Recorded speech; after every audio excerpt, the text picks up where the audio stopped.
देखिए हमारे साथ हमारे ठीक बगल में हमारे फ्रेम में जो मौजूद है वो प्रोफेसर विजय कुमार हैं।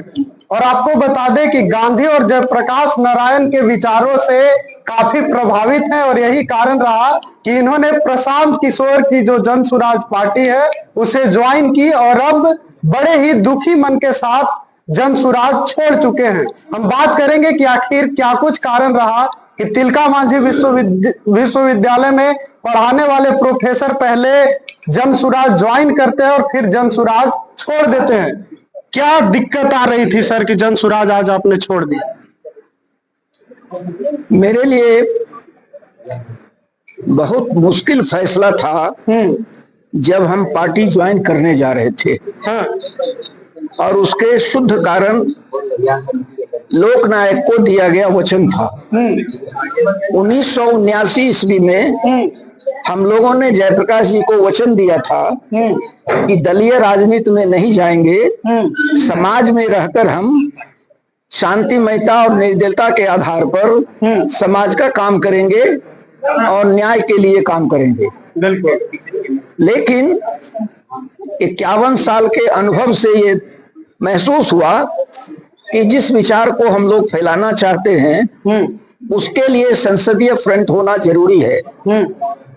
यही वो कारण था कि ना चाहते हुए भी हम लोगों ने अपना 50 साल का प्रतिज्ञा तोड़ा और जनसुराज पार्टी ज्वाइन किया।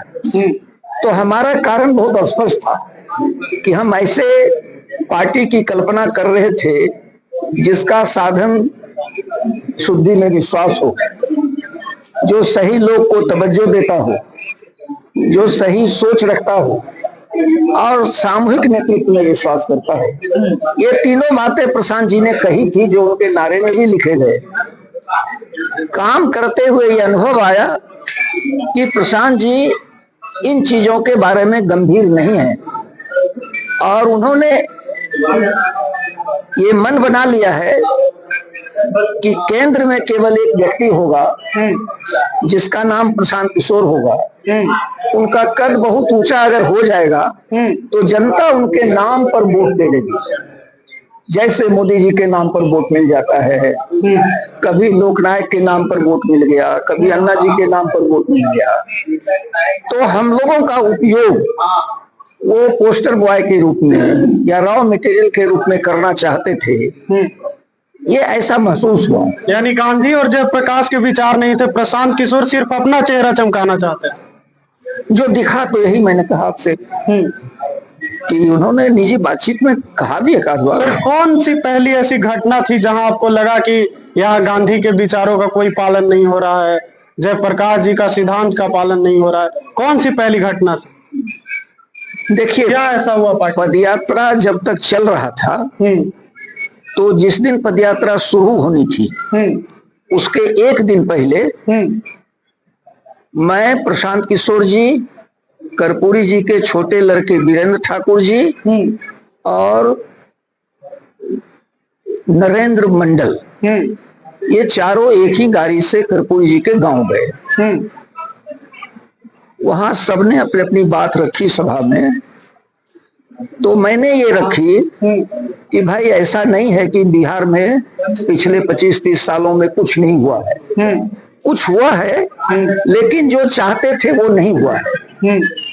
तो प्रशांत जी जब खड़े हुए तो उन्होंने कहा कि बिहार में कुछ नहीं हुआ है। तो लगा कि भाई आदमी समझ के साथ बोल रहा है या हमारी बात काटने के लिए बोल रहा है। तो मुझे बार बार लगा, मैं दूसरे साथियों से पूछता भी था कि भाई प्रशांत जी को वैचारिक लोगों से डर वर लगता है क्या? वो घबराते क्यों है इस तरह से? वैचारिक चर्चा करनी चाहिए हर चीज पर। तो जो वादे उन्होंने किए थे हम लोगों से कि पार्टी बनेगी, लोकतांत्रिक तरीके से चलेगी, साधन का भी हिसाब किताब होगा और कोई एक व्यक्ति पार्टी नहीं चलाएगा।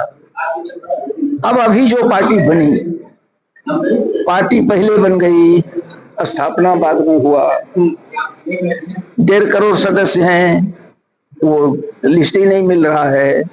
संविधान जिसको अभी तक प्रशांत जी ने खुद नहीं पढ़ा है, पार्टी संविधान से चल रही है। भाई ये जो विरोधाभास है ये तो अद्भुत विरोधाभास है। इसको तो कोई भी सामान्य विद्यार्थी जो मैट्रिक का हाई स्कूल का होगा वो भी क्वेश्चन करेगा कि ये कैसी पार्टी में तजुर्बा है। आपने गौर किया होगा कि 2 अक्टूबर को जिस दिन पार्टी की घोषणा हो रही थी पटना में, उस दिन प्रशांत जी ने मंच से कहा था कि देखिए हम एक नमूना खोज कर लाए हैं। यही शब्द थे उनके, मनोज भारती जी के बारे में। मनोज भारती जी के बारे में। और दूसरी तरफ कह रहे हैं कि भाई ये 8 देश में राजदूत रहा है, ये रहा है, वो रहा है, दलित है, नमूना भी कह रहे हैं, नमूना भी कह रहे हैं।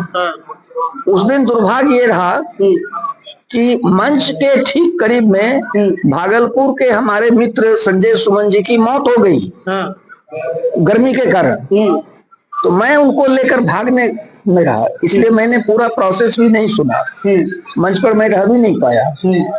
तो जिस तरह का व्यवहार किया इन्होंने कि कहां कहां से उनके ही शब्द के अनुसार नमूना खोज के ले आए। तो भाई जब आप बोलते थे कि जो काम करेगा, जो नीचे से रिकमेंडेड होके आएगा, वही पार्टी लीडर बनेगा, वही पार्टी संभालेगा, तो पूरे जनसुराज में आपने भीड़ जुटा दी, गाड़ी भेजकर, इमोशनल ये कह के करके बच्चे जुट गए, कुछ मजबूरी में जुटे, तो इस तरह से आपने किया। अब उसको वहां सही लोग नहीं दिख रहा है, सही सोच नहीं दिख रहा है और सामूहिक प्रयास नहीं दिख रहा है, इसीलिए आपने सर छोड़ा। पार्टी बनी मान लीजिए, तो पार्टी को चलने दीजिए। घोषित तौर पर आप पार्टी में कहीं नहीं है और आप मीटिंग किसी को करने ही नहीं देते हैं। यानी सर सिर्फ दिखावे का लोकतांत्रिक व्यवस्था, ये तो समझ से बाहर है। इसलिए सर एक और अंतिम सवाल लेंगे सर। प्रशांत किशोर शराबबंदी हटाने की बात कर रहे हैं, क्या उसको लेकर भी आपकी कुछ अनबन हुई? क्या आप शराबबंदी को हटाने के फेवर में थे या आप? मैं फिर शराबबंदी को आपसे नौजवान आदमी है, आपसे निवेदन करूंगा कि हम लोगों ने अनुभव से जो सीखा है वो ये सीखा है कि हमारे जैसे लोगों का किसी से अनबन होता ही नहीं है, झगड़े नहीं होते हैं, असहमति होती है। तो मैं असहमत हुआ हूँ प्रशांत किशोर जी से, मैं नाराज नहीं हूँ उनसे, आपसे भी नाराज नहीं होऊंगा। आप भी कुछ कहेंगे तो नहीं, नाराजगी नहीं होगी, असहमत है। प्रशांत जी के काम करने के तौर तरीके, प्रशांत जी के विचार से और उनके उस व्यवहार की कसौटी पर खड़े न उतरने से मैं असहमत हूँ, इसलिए मैंने अपने को अलग किया। बहुत बहुत धन्यवाद सर। तो आपने सुना प्रोफेसर विजय कुमार हमारे साथ थे और क्यों इन्होंने जनसुराज को छोड़ दिया, पूरी बात को इन्होंने बताया। आपकी क्या प्रतिक्रिया है वो भी बताइएगा। फिलहाल के लिए इतना ही, बहुत बहुत